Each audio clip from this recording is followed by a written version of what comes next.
I was hoping we wouldn't get caught, Rhonda. Excuse my voice today. It's not swine flu, although I am a bit worried being at Moonee Valley as a Salvation Army person that I'll be the one person who gets equine influenza, but I just have to bear with it. It's been great to work with Rhonda over the years, and Joe. Joe and I are both Catholics. I told him the other day if there wasn't a Salvation Army, it'd have to be a Catholic, but I'd have to get him to give up drinking. And it's also great to see Joan Kerner sitting in the front row, who I would claim, she mightn't claim this, but I would claim as a mentor, because Joan can teach you about being audacious. And I do remember when I was just a young worker at Crossroads, the Salvation Army program, Joan set up a community reference group on youth homelessness. And she set up a community reference group, a sort of bureaucrats group, and a cabinet subcommittee. And I was invited to all three. And I had to get a specially locked filing cabinet or something. I don't think any Premier has ever done this before. And I said, why have I got to go to all three? She said, you've got to go to keep them honest, because they change their story every time they shift from one committee to another. And if you're at all three, you can say, no, that's not what was said at the bureaucrats group or senior officers group. That's not what was said. So that was pretty audacious too. I just want to remind you, if you need to be reminded, what things were like under the previous government, just in terms of the social circumstances of Australia. We did have a period of decreasing unemployment. Economic indicators were on the up. The government were crowing about no government debt and bigger surpluses, but seemed to have little interest in addressing social problems such as homelessness. And I think there was one major program instituted during that time called Reconnect, which was an early intervention program into youth homelessness, and that was a very effective program. But it's a trickle, or stopped a trickle of young people coming into youth homelessness because it didn't have the scope or the spread to be able to prevent youth homelessness substantially having an impact as it did. Over that period of incredible economic growth, homelessness remained the same, essentially, 100,000 people. But funding for homeless services decreased in real terms over the decade, and there was a decrease of 30,000 public housing units over that same period. And agencies were sort of struggling stoically to keep pace with what was happening despite financial pressure. I think in some ways you could say it was a demoralised sector, and peak organisations had largely been emasculated and were intimidated. So what could be done? Well, at the time, Gloria, my wife, and I were running the Salvation Army at Brunswick, and we met with David McKenzie, the homelessness census taker, I like to call him because he hates that, but David and Chris Chamberlain had set up the homelessness census over a period of time, which is internationally unique. We have better data on homelessness than any other country that I've been able to establish. But we were standing in the hallway, in the kitchen of the Brunswick Salvation Army Hall, and reflecting on the state of the world. And we came up with two news flashes, or two flashes, not news flashes. David actually sent me a serviette that we were drawing on at the time. He's got it framed on his wall, he says. I don't believe him because he wouldn't spend the money on the frame. But he did email me a copy of it. The two ideas were, one, to create a new NGO platform for change and innovation, which would be called Youth Development Australia. And we'd try and get some agencies together and form this organisation.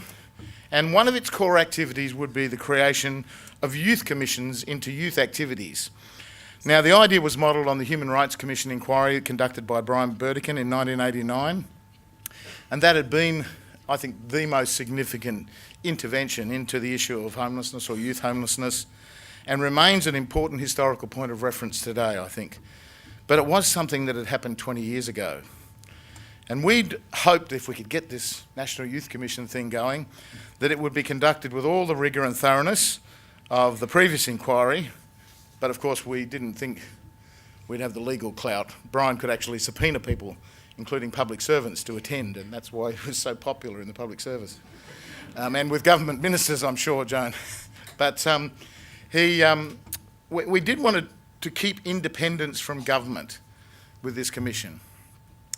So YDA, I then went overseas to work for the Salvation Army in the UK for 3 years, And YDA was launched in a modest way in 2005 while I was still overseas.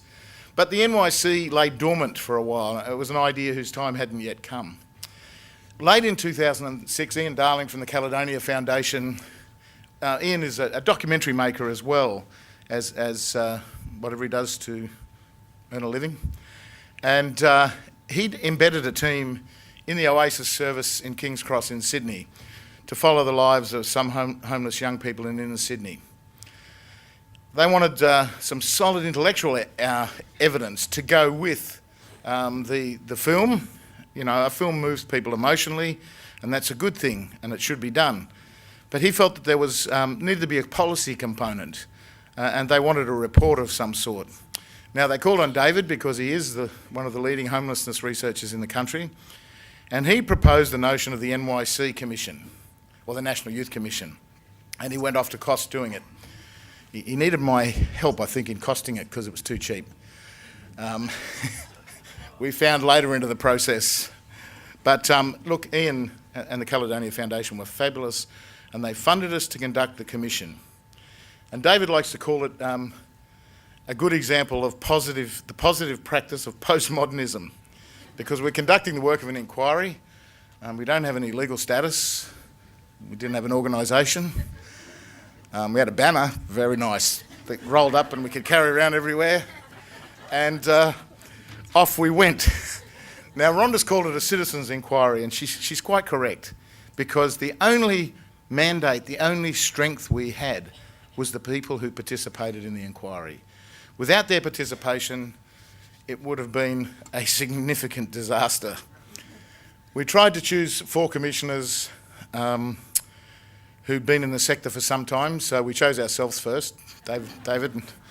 Commissioner is one of the highest ranks in the Salvation Army. I'd always felt I'd be a commissioner, even if it was a self-named one. But if we were going to model ourselves on Brian Burdick, we might as well call ourselves commissioners as well. And so there was Commissioner Associate Professor David McKenzie. We asked Narelle Clay from New South Wales, who is the CEO of Southern Youth and Family Services. And Narelle is a long-standing leader in the sector over many years, and she agreed to be one of the commissioners. And for the 4th commissioner, we had Father Wally Deathlifts, who was one of the 3 commissioners in the Burdick inquiry. And Wally was from Brisbane and also had a very long history in working with homeless young people. So off we set. We set up, we employed 2 staff, one mainly to do the organisation and one to gather the information as it came in. Or there was actually a 3rd staff, and very important, because we took a transcript of every day of every hearing, so that we had we had a transcript word for word that we could go back to and refer to and work over as our policy information base. So we had 21 days of hearings. We had 2 days in Sydney and Brisbane, and then across capitals and regional Australia. 319 individuals gave formal evidence at these hearings, and they were homeless young people, they were parents, they were workers in the sector. I think a couple of government departments gave evidence in the hearing, and about 7 sent in written submissions, which I thought was good.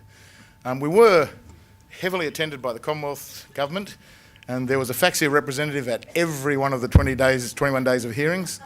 But, you know, that was part of the process of engaging with government to pass the information. What we were collecting was information from the community that needed to be heard. So I think I said 319 individuals, 91 written submissions, including 7 from government departments, and we held 4 policy workshops. Having got the information in, we really wanted to take it back out to the sector and sort of test what people were saying, or whether we were hearing what they were saying accurately, because we really didn't want to misrepresent anybody. I think that pretty much followed the model of the Burdick inquiry. I can't remember them doing policy workshops, but it was the 4 of us who were responsible for the inquiry and the report. We were open-minded but not empty-minded, so we did need to test what we said with other people, because we all have views, and we wanted to make sure that it wasn't our views that were predominating. And we were as open as possible to all the experience brought to our attention and to some of the more creative ideas, because people came with some absolutely unbelievable ideas, but they came from their own experience, which gave them some validity. Outcomes. We wrote a report with 80 recommendations based on the evidence that we'd received. And we wanted to get that down to something that was bite-sized. So we developed a roadmap of 10 key strategic areas for action. Now, the NYC inquiry wasn't research as such, but it was research-like. And it was concerned with constructing policy ideas. Didn't have the power to decide policy, which is a government responsibility. But we wanted to be able to enter the policy debate with some vigour and rigour. The report was released in the first week of April 2008, on Tuesday, April the 8th. It was launched by Minister Tanya Plibersek. The new Labor government embraced the report, and on Thursday, April the 10th, the Oasis film was broadcast in prime time by the ABC. And then afterwards there was a panel show with Rhonda, Tanya Plibersek, myself and Paul Moulds, who was the director then of the Oasis Centre. The film was seen by 1.1 million Australians, which is a huge audience for the ABC, and it certainly had a big effect on the community. And I think it's here only right that we thank the ABC, not only for the film, but in fact they took a very strategic approach to the publication of the report, the showing of the film, the panel show afterwards, and ABC Radio and TV nationally certainly supported it, as did other stations. But I think from the ABC, it was a strategic response and strategic support that helped us get our message out to as many communities as possible. Now, there's a number of things in the roadmap, but I think I will go through some of the things in the roadmap, Rhonda. The roadmap on responding to youth homelessness set up a national framework and a national action plan. It was an aspirational national horizon. Now, I am probably a realist bordering occasionally on cynicism. David's Pollyanna. I hope he's here somewhere for me to insult personally. No, David is such an optimist. Nothing's going to stop him. And he said we should be aiming to eliminate homelessness.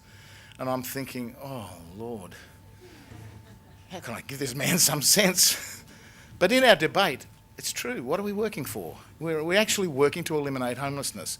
And if your aspirational goals aren't to do that, well, then maybe it's time to get out of working with people.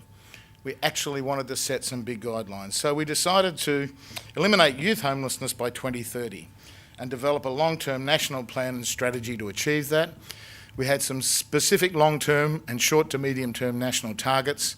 It was a youth-centred focus for service provision and programs, and we were asking for a strong review, monitoring and accountability from government, transparent.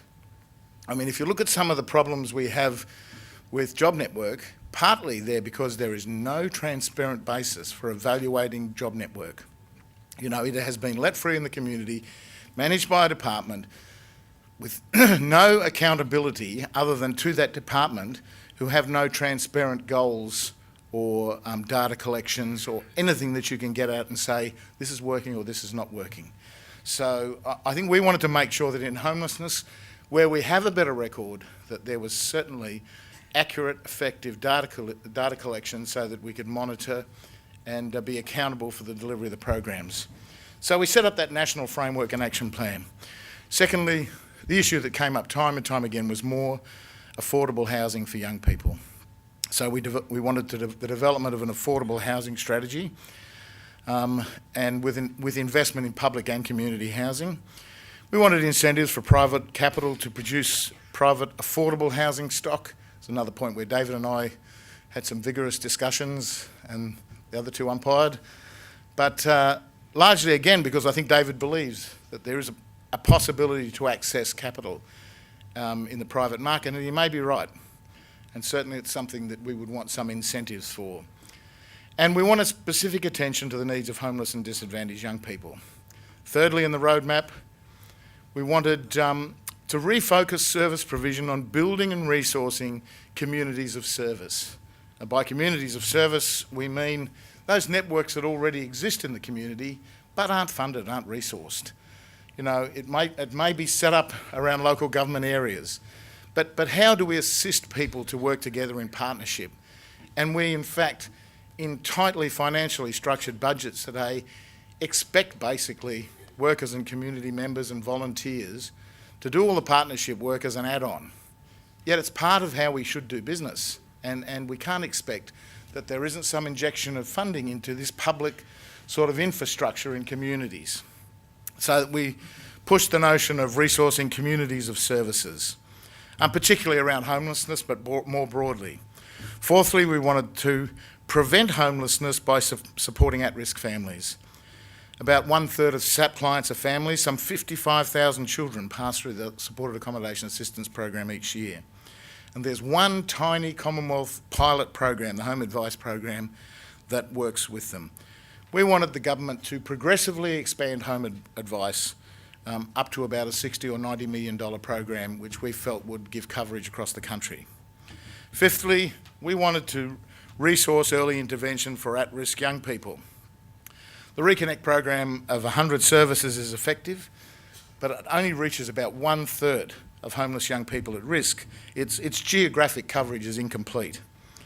And there is evidence that early intervention is largely responsible for the decrease from 26,000 in 2001 to 22,000 in 2006 in the numbers of youth homeless. It was the only reduction in the homelessness census was in teenage homelessness, and looking at all sorts of factors like lower unemployment and all sorts of things, we had to come back to the fact that early intervention was working, that Reconnect as a program was working.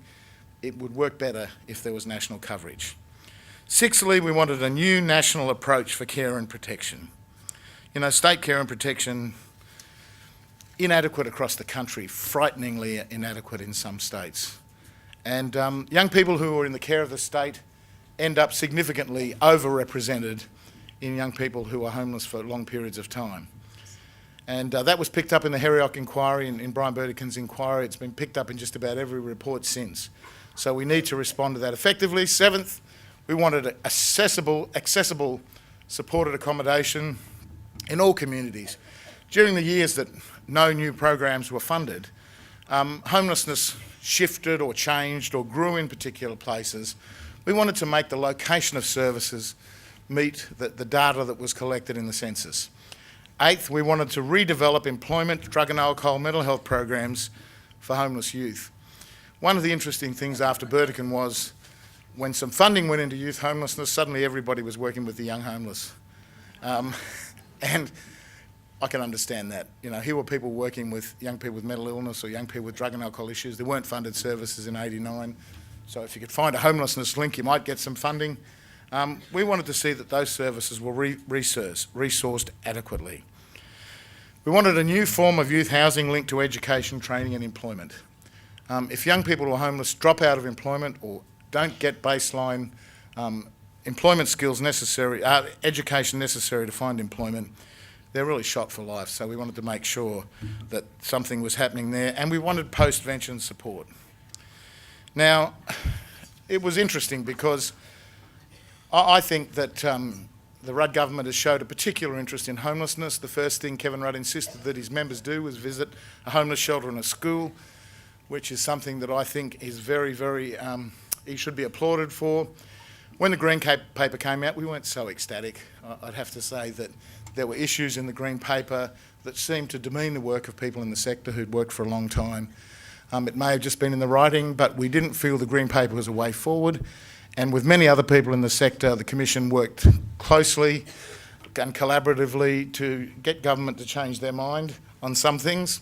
The White Paper is actually a very impressive document, and it gives us a foundation for moving forward. It's unfortunate with the global financial crisis that there are unprecedented demands on services, but I still think we need to work on the White Paper as it stands to get the agreements right in states, to get the policy settings correct, so that we can move on in homelessness. We also do need to deal with the increasing number of families and others who are presenting just at the moment. But I think that we've got an opportunity to move forward now. And I think that the challenge will be maybe we'll restructure and think towards meeting as a commission supporting the government's halving of homelessness by 2020 and the provision of services to rough sleepers. And I know that within the Salvation Army, rather than write a white paper response, we've decided to write a strategic document that says how we'll work towards achieving white paper outcomes. Okay, the model. Go back to the NYC model. We like to think of the whole process with the film and with the report as a triangle. The head of the triangle is the report, the mind, the intellectual effort, the evidence, the arguments, the policy ideas. That's the head of our triangle. The heart is the feature film. The heart of our triangle was the film, the Oasis, moved people's hearts, reaching the community, getting a large number of people to turn their attention to help move politicians' minds. And the other one, I'm not quite sure whether to call it the mouth or the arms and the legs, but it's the less well-known component of the process, but no less important. And that was about communication with the community, with the media and in government circles. And about 1/3 of our budget at the NYC was spent on the communications issue, getting the story out. We got a copy of the Oasis DVD into every school, accompanied by a simplified model of the report, and we got education departments to work on school packs so that teachers could use it. We worked with 2 very competent PR communication companies leading up to the launch and for several months afterwards. And I think that this is really important. We would have, in many ways, there are some editorial faults in the report, and there are things that, we should have thought, oh, if we'd only spent a bit more on that or a bit more on this. It was the communication that was important. It's not much good having a great process where people stand up and want their voices to be heard that you don't communicate out there in the sector. So it was getting the 3 parts of the triangle working together. YDA will continue to support young people in Australia. The National Youth Commission will sort of stay in existence until I think the COAG agenda is sorted out with states and that there are national and state plans in place, and we'll keep digging away until that point. Because we still have a bit of cred, I think, from the whole process. But boy, couldn't you have some great commissions, Rhonda, into a whole lot of issues, just using the model. And if anybody's really interested, we thought about $1 million. We thought about Indigenous, and then we thought, no, it's not our mandate. But we did think about the issue of young people, transitions through school and beyond, those young people not in employment, education and training, especially with the government's move to the earning or learning policy. We thought that might be a good one. Young people with disabilities, young people with mental illness issues. Pick an issue. But I think the community will support you if you get out there and try and make some things happen. And thank you, those of you who gave evidence, and thank you that nobody exposed the Emperor as having no real legal clothes. Because actually, Rhonda, I think we almost got away with it.